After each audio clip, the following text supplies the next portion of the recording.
Hello guys, welcome back to our mini blog. आणि आज होती मकर संक्रांती. तर मकर संक्रांतीच्या सगळ्यांना हार्दिक शुभेच्छा. इकडे मी जरा बाहेर चाललेली, बाहेर गेलेली तर रस्त्यात मला मंदिर दिसलं, तर मी देवाचं थोडं पाया पण पडली. मग मंदिरातनं बाहेर निघाली.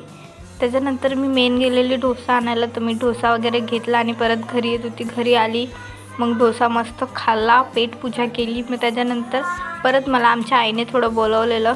तर मी उन्हात एवढं जीवावरती चाललेली ना, म्हणजे मला 10 मिनटं लागतं जायला, तिथे मला अर्धा तास लागला. त्याच्यानंतर तिकडे पण जाऊन मी थोडासा टाईमपास केला. मग तिकडनं जर सामान आणायचं होतं, तर मला अशी पिशवी दिलेली ना, की ती पिशवी बघून मला स्वतःलाच हसायला येत होतं. पण जाऊ दे गाईस. मग मी घरी येऊन झोपलेली. उठल्यानंतर वडापाव वगैरे आणला, तो खाल्ला.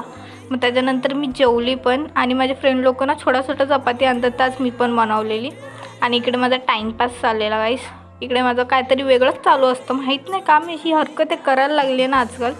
ही पहिले अशी नव्हती, पण आजकाल मी अशी झाली आहे ना गाईस, की माझ्या 12वीचे बोर्ड्स आहेत, पण मी त्या बोर्डचा अभ्यास करायचं सोडून सगळं करते, सगळं ठीक आहे. आणि टाईमपास तर मी एवढा जास्त करायला लागले ना, की काय सांगू मी तुम्हा लोकांना.